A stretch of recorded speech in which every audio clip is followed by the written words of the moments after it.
Baik, assalamualaikum warahmatullahi wabarakatuh. Tapi pun selamat pagi semua rekan-rekan mahasiswa. Pada kesempatan ini saya ingin menyajikan atau menjelaskan mengenai konsep yang ada di dalam kinematika, ya. Jadi ini penting sekali karena dengan Anda bisa menguasai konsep-konsep ini, insya Allah kedepannya akan lebih lancar lagi. Dan ada 3 konsep utama di dalam kinematika. Yang pertama, konsep pertama, kecepatan sebuah titik yang berputar terhadap satu titik tetap. Konsep kedua, hubungan kecepatan 2 buah titik pada satu penghubung kaku. Konsep yang ketiga, kecepatan benda pada guided way, ya. Jadi ada 3 konsep ini. Anda harus kuasai betul konsep ini, ya, untuk memperlancar pembelajaran berikutnya. Kita lihat yang pertama, ya. Konsep pertama, kecepatan sebuah titik yang berputar terhadap satu titik tetap. Anda perhatikan ciri gambarnya nanti, kalau ada sebuah penghubung dengan ciri gambar seperti ini, ya, dengan ciri gambar seperti ini, ada di sini ada seperti motor, ya, di sini. Ini sebagai titik tetapnya, ini ada batang hubungnya, lalu ini ada titik yang berputar, ya. Titik yang berputar itu bisa di ujung, bisa di bawahnya, dan seterusnya. Nah, contoh-contoh bendanya itu ada puli, ya, ini sebagai titik tetapnya, dan titik-titik yang berputarnya ada di sini, sekitar sini. Ada juga gear sprocket, ya. Kemudian ada juga di sini askrek, ya, force ankle di sini, ya. Ini contoh-contoh bendanya. Lalu penamaan titik, ya. Penamaan titik di sini ini bisa kita berikan nama sesuai yang kita inginkan. Bisa berupa titik A, titik B, titik C, dan seterusnya. Kemudian titik tetapnya ini umumnya diberikan nama titik O, ya. Titik O sebagai ciri khas dia adalah sebuah titik tetap. Maka batang ini biasa diberi nama dengan batang OA, ya. Ini penamaan titik, ya. Oke, ini saya jelaskan lagi. Jadi bisa titik A, titik B, titik C.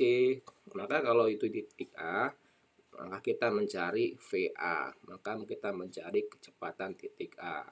Kalau titik B, maka kita mencari kecepatan titik B, dan seterusnya. Kemudian titik O selalu dipakai untuk menandai titik tetap, ya. Penulisannya tergantung nomor batang penghubungnya. Misal nomor penghubungnya adalah 2, maka ditulis O2. Kalau penghubungnya nomor 3, ya ditulis O3. Kemudian batang OA merupakan penulisan nama batang penghubung. Kadang dituliskan berupa nomor penghubung. Contoh penghubung 2, penghubung 3, dan sebagainya. Batang OA juga merupakan radius, ya, radius putarnya. Seperti ini contohnya. Kalau kita berikan ini namanya dengan titik A, kemudian batang penghubungnya ini adalah penghubung nomor 2, maka di sini titik tetapnya namanya adalah O2. Maka rumus kecepatannya adalah VA ya. Karena kita mencari kecepatan titik A, VA sama dengan panjang batangnya O2A dikalikan dengan kecepatan sudut. Omega 2 ini adalah kecepatan sudut penghubung 2 ya. Yang sebelah kanan kita lihat. Ini diberikan nama titik B. Nomor penghubungnya 3. Maka di sini adalah O3 ya. Maka kita mencari kecepatan titik B. Maka VB adalah panjang batangnya. Panjang batangnya namanya apa? O3B dikalikan kecepatan sudutnya, kecepatan sudut omega 3 ya. Ini kalau titik D ya, dengan cara yang sama titik D, nomor penghubungnya 2, maka VD O2D kali omega 2. Ini kalau titik E misalkan nomor penghubungnya 5, berarti di sini O5. VE sama dengan O5B O5E nih maksud saya, dikalikan omega 5 ya. Itu caranya. Nah, kita lihat makna persamaan. Yang penting bagi kita di teknik mesin adalah kita bisa memaknai persamaan ini. Ya, ini contohnya. Ya, ini merupakan sebuah titik yang berputar terhadap satu titik tetap. Titik yang mana yang berputar adalah titik D di sini. Titik tetapnya O2 karena nomor penghubungnya adalah penghubung 2. Batang O2D ini membentuk sudut theta terhadap garis datar ini dan berputar searah jarum jam berlawanan arah jarum jam dengan kecepatan omega 2. Maka VD kecepatan titik D ini adalah panjang batangnya O2D dikalikan omega 2. Apa maknanya dari persamaan ini? Kita ingat V kecepatan itu adalah vektor, kecepatan sudut juga vektor ya. Yang pertama maknanya dari hasil penurunan rumus kemarin. Ya, yang pertama adalah arah kecepatan VD ini ya, ini tegak lurus batang ya. Jadi di sini tegak lurus batang. Ya. Selalu tegak lurus batang. Yang kedua, kemana arah panahnya? Arah panahnya searah dengan arah kecepatan sudutnya. Jadi kalau kecepatan sudutnya seperti ini, maka arah panahnya ke atas D. Ini makna dari persamaan ini. Ya, ingat V kecepatan dan omega itu adalah vektor, punya arah, punya kemana menujunya. Karena di sini positif berarti arah V ini juga searah dengan arah omega. Ya, ini maknanya. Yang pertama tegak lurus batang, yang kedua searah kecepatan sudutnya. Nah, ini harus dipahami betul-betul makna ini ya. Dan ini contohnya lagi. Kalau di sini dalam hal ini kecepatan sudutnya adalah searah jarum jam, omega 2 searah jarum jam. Maka penulisannya seperti ini sekarang. VD ini tegak lurus batang, tetapi arahnya searah omega. Omeganya kemana arahnya? Ke bawah sini. Ya, searah jarum jam. Maka VD-nya arahnya ke bawah seperti ini. Oke ya. Nah, lalu konsep 2. Ya, tadi yang konsep 1. Ya, perhatikan nanti di konsep 1 itu cirinya ya, ciri gambarnya. Sekarang kita ke konsep 2. Hubungan kecepatan dua buah titik pada satu penghubung kaku. Kata kuncinya yang pertama, titiknya ada 2 ya. Titiknya ada 2 titik yang kemudian 2 penghubungnya harus kaku. Jadi kalau penghubungnya tidak kaku tidak berlaku nih hubungan ini ya. Nah, ini ciri gambarnya seperti ini. Ya, ini ada sebuah batang hubung. Ada 2 buah titik, dalam hal ini adalah titik A dan titik B. Ya, asumsinya kalau seperti ini, salah satu titik sudah diketahui besar kecepatannya. Nah, Titik yang sudah diketahui kecepatannya dianggap sebagai titik yang diam. Nah, titik A dan titik B ini masing-masing berputar, masing-masing bergerak. Nah, maka nanti pada konsep ini akan muncul yang istilahnya atau namanya kecepatan relatif. Ya. Nah, ini ciri gambarnya, ya. Sebuah batang kaku, ada 2 buah titik, ya. Nah, contoh bendanya ini, ya, batang hubung pada mesin, ya.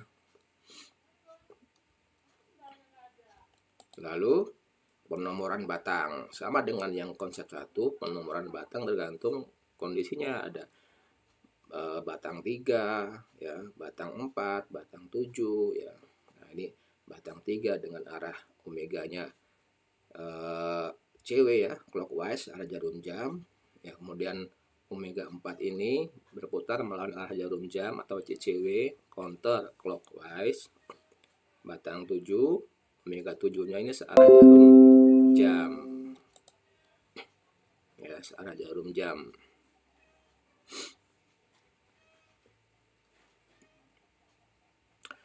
Oke, ini mengenai penomoran batang, jadi nanti bisa nomor berapa saja. Yang jelas kalau dia nomor 7 batangnya, maka omeganya omega 7 dan seterusnya, ya. Nah, persamaan matematisnya, ya. Tadi dikatakan, diasumsikan titik A seperti ini. Titik A sudah diketahui kecepatannya. Maka titik A ini dianggap diam, ya. Konsep kecepatan relatif. Nah, berarti sekarang tinggal mencari besar kecepatan titik B atau VB-nya. Maka untuk konsep 2 persamaannya adalah VB, kecepatan titik B sama dengan penjumlahan vektor kecepatan titik A ditambah kecepatan relatif titik B terhadap A, ya. VBA, jangan terbalik, ya, jangan VAB, tapi VBA, kecepatan titik B relatif terhadap A. Yang titik A ini yang dianggap diam, ya. Nah, seperti ini. Kalau kita gambarkan dalam bentuk poligon seperti ini, ya, VB penjumlahan dari VA ditambah dengan VBA. Nah, VB itu ditarik dari titik awal ke titik akhir dari VBA. Itulah VB. Ya, ini makna persamaannya seperti ini. Bentuk persamaannya ini kalau digambarkan secara grafis seperti ini, ya. Makna persamaan, ya. Makna persamaan kita lihat sebelah kiri ini ada batang 3 dengan titik A dan B. Kemudian ada omega 3, kecepatan sudutnya. Kemudian kita lihat dalam poligon kecepatan VB dibuat dari, ya, mana dari persamaan ini. Ketika kita nanti membuat poligon kecepatan, perhatikan dalam poligon kecepatan VB itu dibuat dari ujung VA. Jadi ini VB, ya. Ini ujung VA. Kita tarik garis yang tegak lurus batang AB. Jadi dari ujung VA kita buat saja garis yang tegak lurus batang AB. Ya, itu mana persamaan ini, ya. Maka nah, VBA inilah yang tadi dikatakan sebagai kecepatan relatif titik B terhadap A, ya. Ditulis seperti ini. VBA besarnya panjang batang AB dikali dengan kecepatan sudutnya, ya. Nah, maknanya ini identik dengan yang konsep 1, kan. Yang pertama, arah VBA ini tegak lurus batang AB. Yang kedua, arah panahnya nanti itu searah omeganya, searah kecepatan sudutnya seperti ini. Kecepatan sudutnya searah jarum jam, maka arah panahnya ini ke bawah seperti ini, ya. Ini mana persamaan. Oke.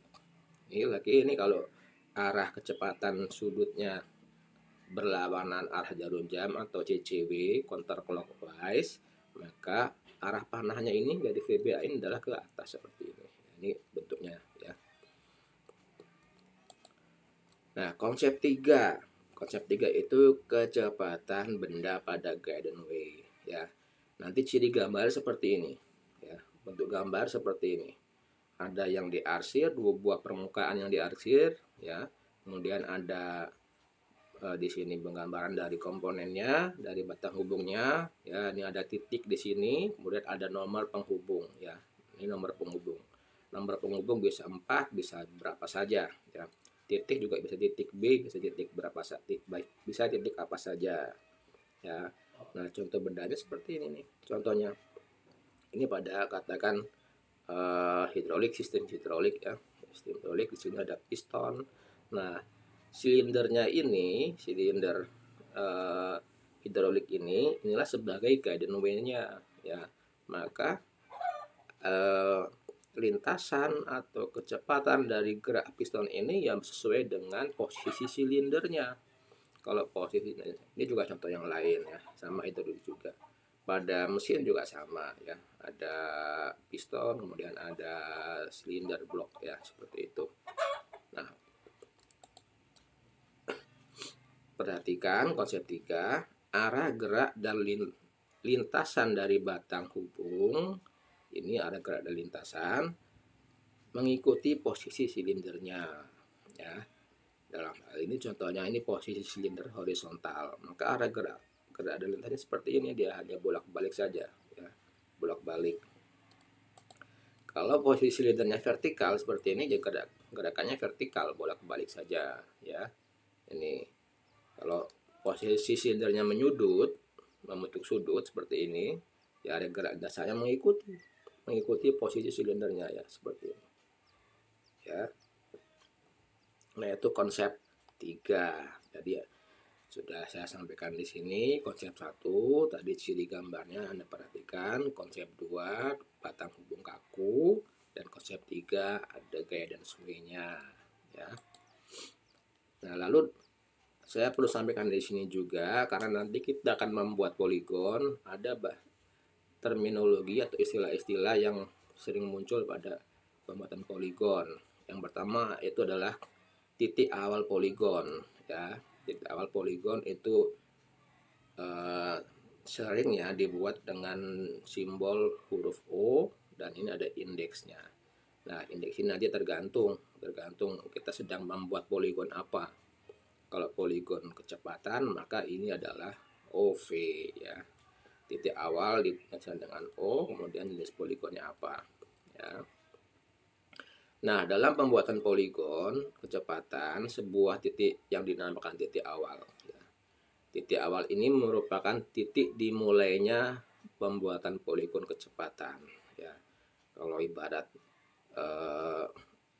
kita mau membangun rumah gitu kan, titik awal ini jadi peletakan batu pertamanya di mana ya.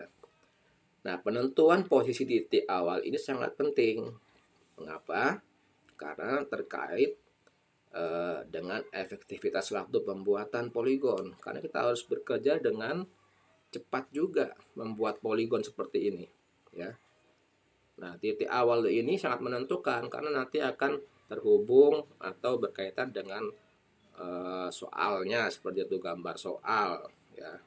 Kemudian yang kedua, efisiensi ruang penggambaran. Kalau kita pandai menentukan titik awal ini, maka tidak akan butuh banyak lembar-lembar kertas gitu ya. Karena kita bisa menentukan posisinya, sehingga efisiensi ruang penggambaran itu akan didapatkan ya. Itu titik awal poligon. Dan selalu kita mulai dengan titik awal di mana tek ya kita buat. Lalu yang kedua, skala ya. Di dalam kinematika dan juga nanti dinamika itu ada 4 jenis skala. Yang pertama skala gambar, ini dipakai saat kita membuat gambar soal. Karena kadang gambar soal itu ukurannya melebihi ukuran kertas kita ya. Maka harus kita buat skala. Kemudian skala kecepatan untuk membuat poligon kecepatan, skala percepatan nanti untuk membuat poligon poligon percepatan, maaf. Dan skala gaya, ini untuk membuat poligon gaya ya. Nanti akan dijumpai di mata kuliah dinamika teknik. Nah, contohnya seperti ini. Skala 1 cm berbanding 1000 km. Ini artinya setiap 1 cm di kertas itu setara dengan 1000 km di kenyataannya atau di lapangan ya. Jadi kalau kita ukur di kertas panjangnya berapa? 3 cm. Itu berarti kenyataannya berapa? Ya 3 cm dikali 1000 km.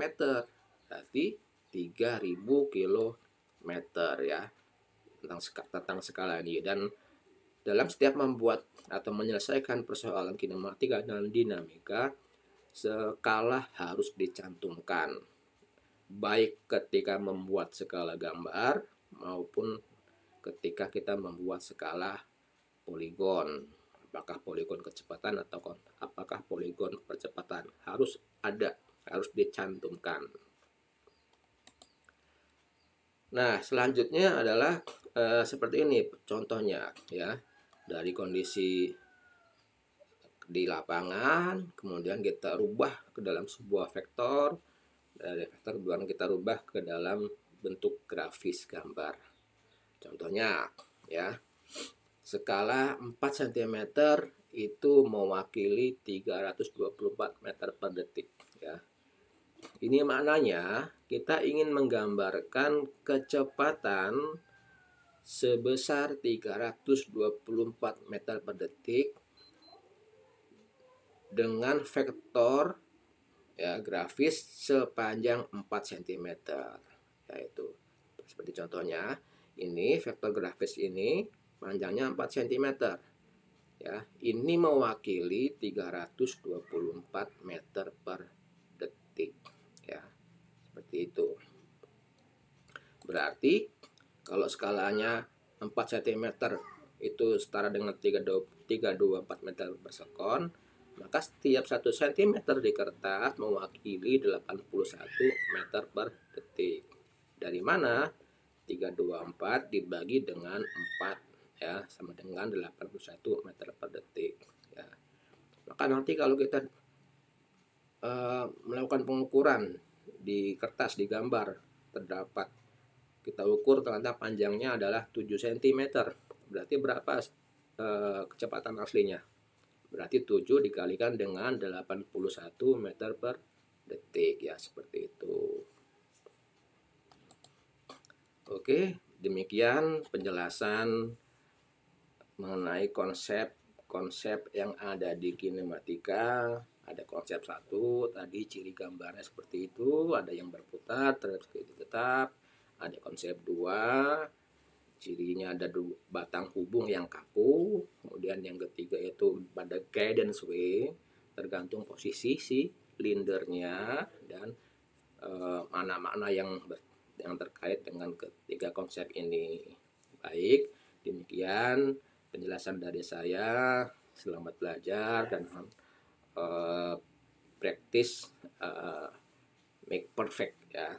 Terima kasih, thank you, dan tetap semangat, dan semoga kita semua selalu dalam keadaan sehat. Demikian saya akhiri.